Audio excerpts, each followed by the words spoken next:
picture this. You're lying on a sandy, warm beach, ready to vacation your heart out, and suddenly you start getting a bunch of notifications. It's your clients. They're wondering where you are. Hey Christa, can you quick send me over some ad copy? Hey Christa, when are you going to have that webinar done? Hey Christa, I need a quick email sequence for my tripwire. Ever been there? Trying to vacation as a service provider isn't easy, is it? It's hard to break away when you're the main force behind your business, right? You don't want to turn down the income. You also don't want to lose momentum with your clients and customers. Yet, if you continue to push, not only are you going to miss out on the wonderful memories you can make with your family on a vacation, but you're going to miss out on the creativity that rest and recuperation can bring. So today, I want to talk to you guys about how to balance work and vacation as a freelance copywriter. So I've been a freelancer my whole professional career. It wasn't always with copywriting. I did graphic and web design for about 15 years, and I had to learn how to balance traveling with vacationing. And I'm just going to be flat honest with you. In the beginning, I didn't. It was horrible. I was terrible at the balance of vacation and working. Well, for one thing, I didn't set expectations with my clients. And we're going to talk about ways that you can prepare everyone involved for you to be unplugged on vacation. But I would end up making my family wait on me as I quickly sent off something that was on deadline. Or I would be feeling resentful because I would be stuck answering phone call after phone call after phone call after phone call from a client that needed something sent to the printer like yesterday. I even remember going to a professional convention several years ago when I first became a sales copywriter, and my old business started calling me, the old graphic design business, and they needed something uploaded to the printer right then, just as the networking part of the event was starting. So I sat outside in the hallway of the convention center sending files to a printer in Iowa when I could have been meeting new people and networking. And it just made me so mad, but I knew that there was nobody to blame but myself, because I had not done the work ahead of time, ahead of leaving, in order for everyone involved to have reasonable expectations of what it was going to be like for me to step away and go on vacation. So I want to talk to you about some ways that you can prepare to go on vacation and really be able to unplug if you want to, or to balance working while you're on vacation without making your family feel like they're playing second fiddle, or without you never getting to sleep and staying up all hours of the day and night just trying to finish projects.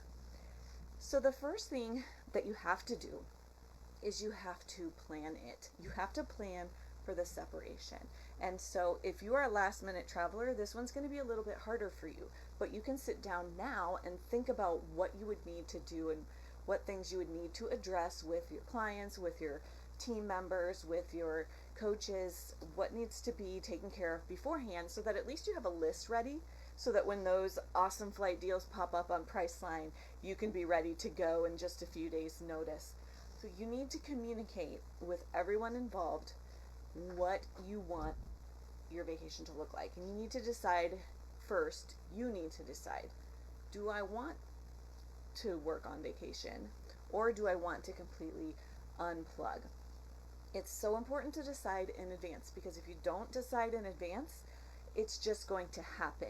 You're going to end up working on vacation, and if that's not what you really wanted, you're going to feel resentful and frustrated, and you're going to come home from vacation needing a vacation from your vacation, right? Nobody wants that. So if you can, sit down several weeks in advance to plan out your vacation. Think about what you want your vacation to look like. Think about what you want to do and how you want to spend your time on your vacation. And then think about whether or not work fits in with that. So are you following me? If you're here online and watching, put a yes or a heart in the chat so that I know that you're with me. We all want to take a vacation. Here's how you can do it without totally stressing out, without your clients feeling left behind, without your family feeling like second fiddle. All right, so number one is Decide what you want your vacation to look like. Will you work? Won't you work? How do you want to spend your time? All right, the second thing that you need to do is communicate this with your clients. Once you've decided how you want to spend your time, if you've decided that you want to take a complete break, or if you've decided that you want to operate on limited hours or limited bandwidth, whatever you decide, you have to communicate that with your clients. So draft up an email, send out an audio message or a video, just letting them know, hey, I'm going to be gone out of the office from June 14th through the 24th. I'm not going to be working on any new projects, but you can send me an email and I will respond within 24 hours if there's an emergency. Or you could say something like, I will be available in my mobile office from 9 to 10 a.m. Central each morning, Monday through Friday. If you need something, you can contact me then. Either way, there's no right or wrong. You can take a complete step back and say, hey, I'm going to be completely unreachable for the next 14 days or whatever it is. That's totally fine. As a freelancer, you can do that. This is, why we created our businesses this way, so that we can have the freedom to travel, take a vacation with our families if we want to. Just make sure that you are setting up that expectation with your clients, delivering anything that they're going to need during that time frame early, and just kind of doing that little bit to over deliver. And honestly, they're going to be happy for you. I have never had a client, after leaving the graphic design business, I've never had a client give me any pushback on taking some time off. In fact, they're like my biggest fans. Like, Christa, go on vacation. Don't talk to me right now. I'll talk to you when you get back. Send me some pictures. I mean, they're like the biggest vacation cheerleaders ever. But that's because I don't leave them in the lurch. I don't go into it thinking, I'll just work at night or early in the morning and they'll never know I'm gone.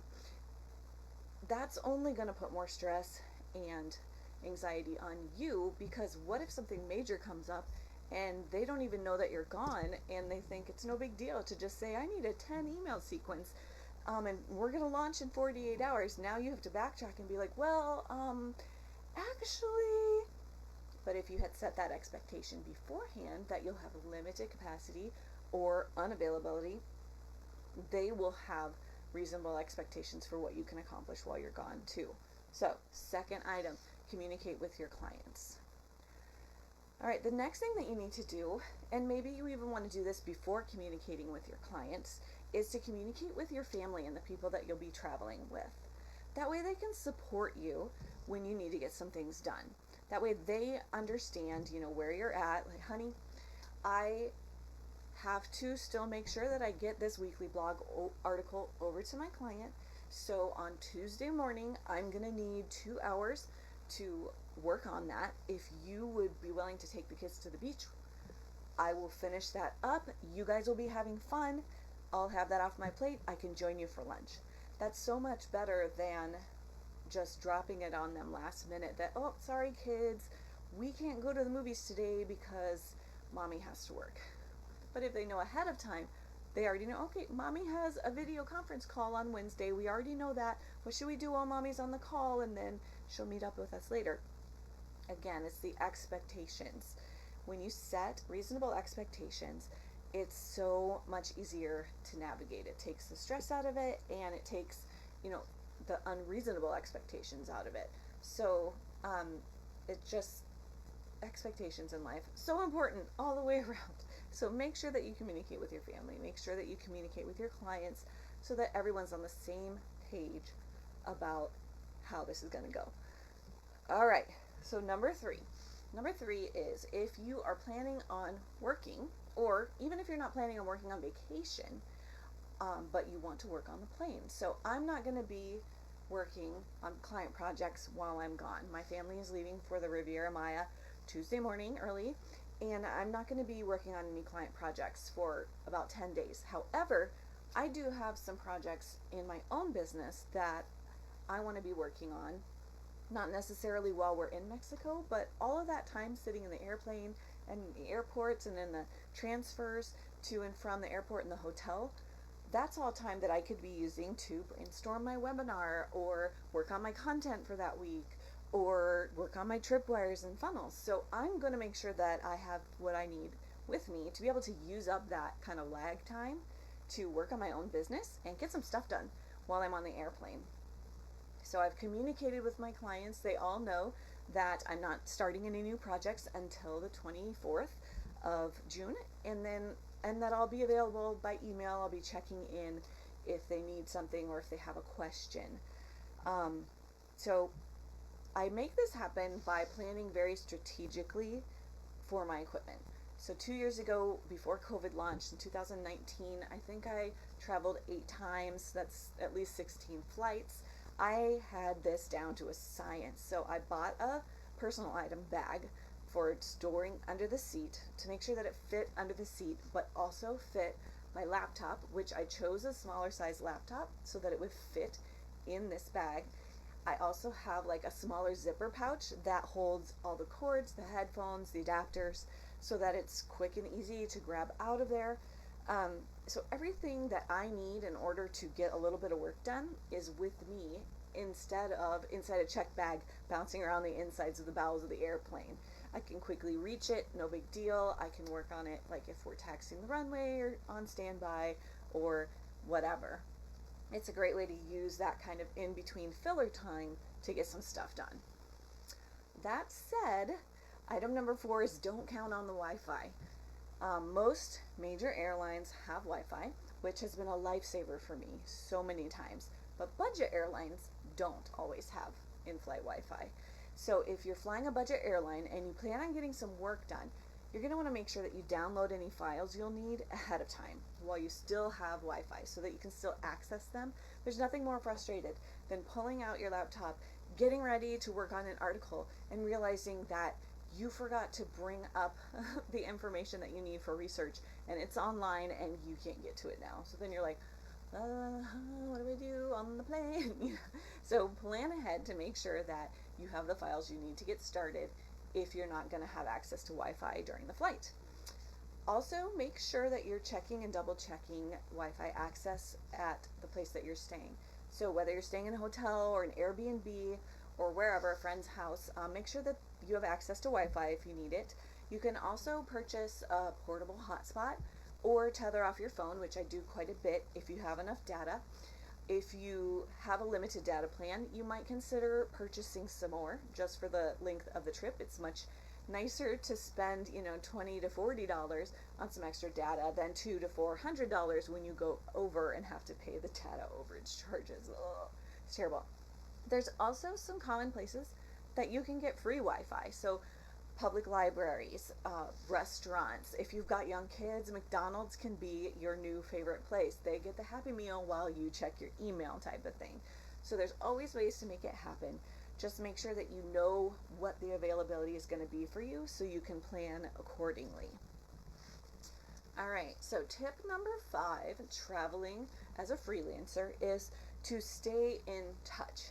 So this isn't to say that you have to be checking in every single day with your clients or anything, especially if you've ahead of time set the expectations for what your trip is going to look like. But it is fun for them if they're supporting your being away, if they're supporting your vacation. Send them a postcard, bring them a little souvenir and send it. They will be so pumped to get that and appreciative that you were thinking of them. And it just re-emphasizes how much you appreciate them being your biggest vacation cheerleader. They're going to, if they know that, that was such a thoughtful gesture, they're going to love it. They're going to continue to be supportive of you when you take time off. You can also send them a video message or an audio voicemail just to say hey and check in. They'll feel like they're in the loop, and they'll be less likely to bombard you with questions and projects and concerns the minute you get home. Because that can be stressful. That transition from vacation back home can be stressful. So if you check in a couple of times during your vacation, they will feel like they're still in loop and be less likely to hit you with everything they've got the minute you step off the plane. All right, my next tip is maybe the hardest one, especially if you're not used to working on vacation or if you're not used to being able to have the choice to not work on vacation.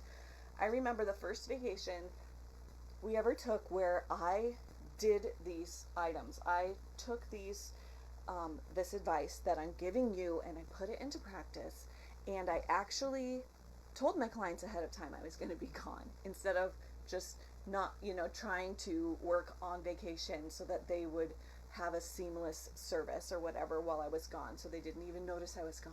Like, I felt like that was a bad thing if they knew I was gone. And I planned for working. I checked into the Wi-Fi. I did all of these things ahead of time. I remember how good that felt.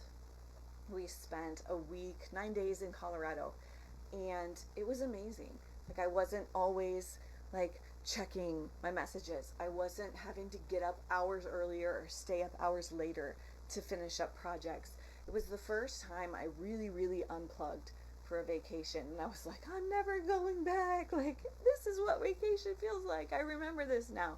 And it was amazing. So these tips can really just save your vacation. But there's no perfect situation. So this next tip here is my best advice for you. It might be the hardest one to do, but it's my best advice for you, because there's no such thing as a perfect situation. So if you've done everything you can ahead of time to set up reasonable expectations and keep in contact with your clients so that they know what they can anticipate and your time frames and stuff, then by all means, enjoy yourself. Will there likely be some kind of small fire pop up while you're gone? Probably. You can deal with it quickly, though. Oh, goodness. No. Hush. Shush. Oh, so mouthy. You can deal with it quickly and let it go. Everyone deserves a break. And the likelihood that something happens that's going to be a total world ender while you're gone, that's going to endanger someone's life or livelihood, is very low.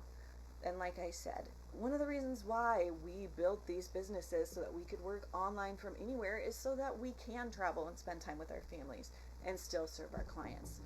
So whatever needs to be left behind and let go of while you're gone, it will still be there waiting for you, I promise.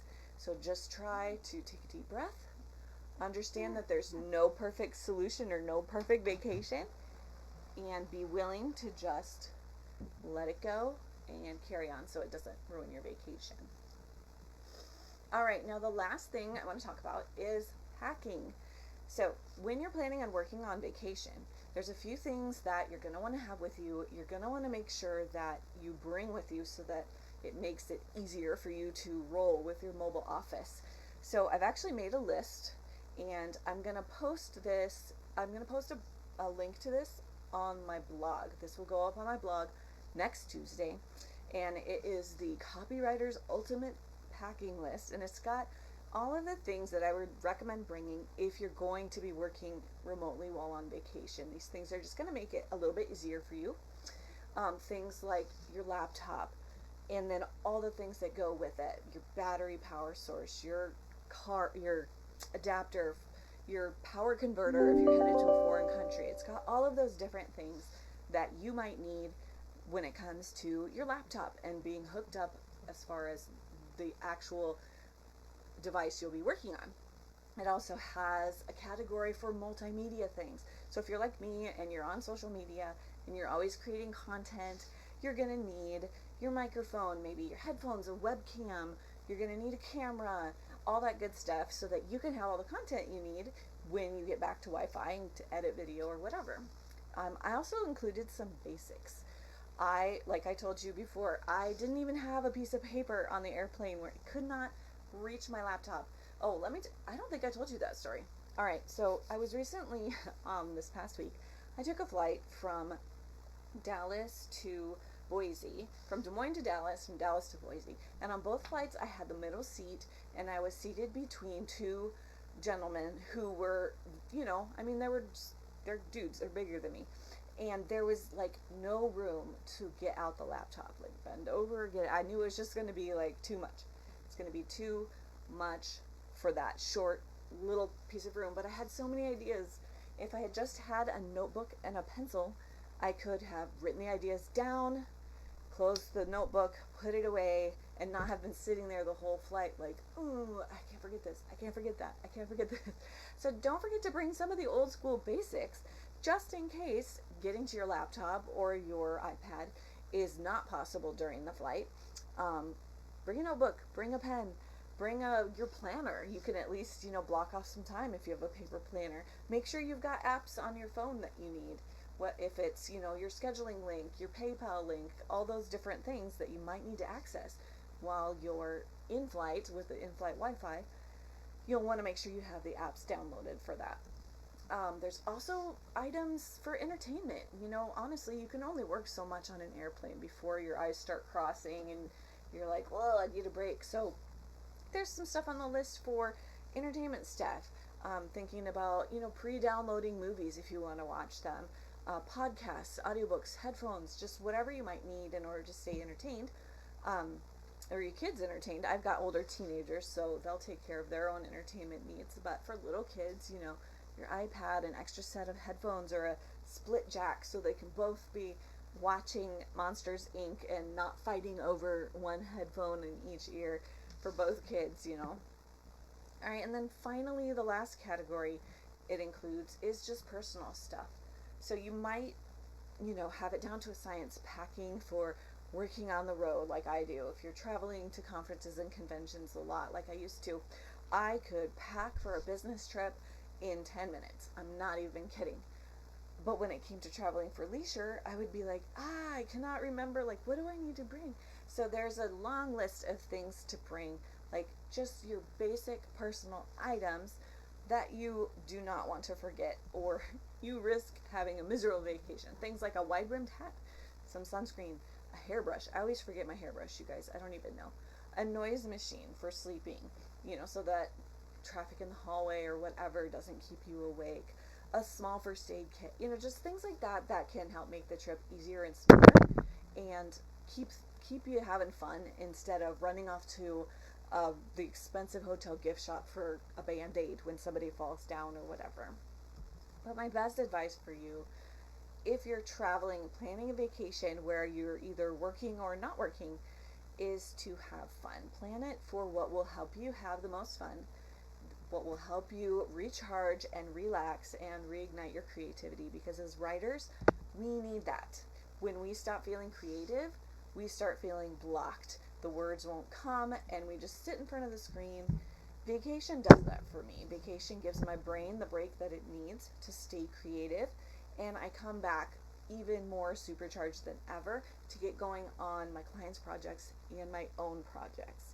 So I hope that is valuable to you today. I hope that you are able to get some time away, whether it's just camping in a pup tent in the backyard or heading to the Riviera Maya in Mexico. Whatever your vacation looks like for you this summer, just make sure you're taking some time to rest and recharge and reignite your creativity so that you can operate as your best inside your business. Thanks, guys.